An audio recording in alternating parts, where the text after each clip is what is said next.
petition for indirect contempt laban kina Secretary Gadon, Percy Sendanya at isang propesor inihain sa Korte Suprema.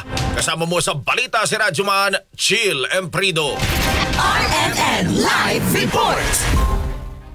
Radyoman Drew, Radyoman Angel, formal nang inihain ni na Atty. Mark Christopher Tolentino at Atty. Rolex Suplico ang petisyon sa Korte Suprema laban sa isang mambabatas at propesor. Ang petisyon ay bunsudan nila ng mga pahayag na umunoy malisyoso at pag-atake sa kataas-taasang hukuman hinggil sa deklarasyon kaugnay ng impeachment laban kay Vice President Sara Duterte.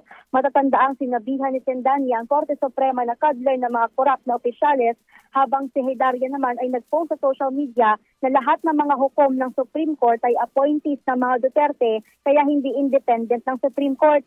Samantala, e-filing na lamang ang gagawin sa ihahaing verified petition for indirect contempt ni Atty. Ferdinand Topacio laban naman kay Secretary Lorenzo Larry Gadon.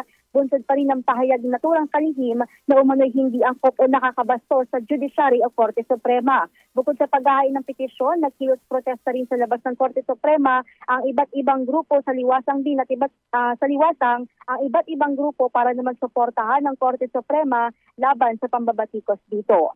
Kasama mo sa DZXL RMN Manila, Radyoman Chill Emprido, Tatak RMN.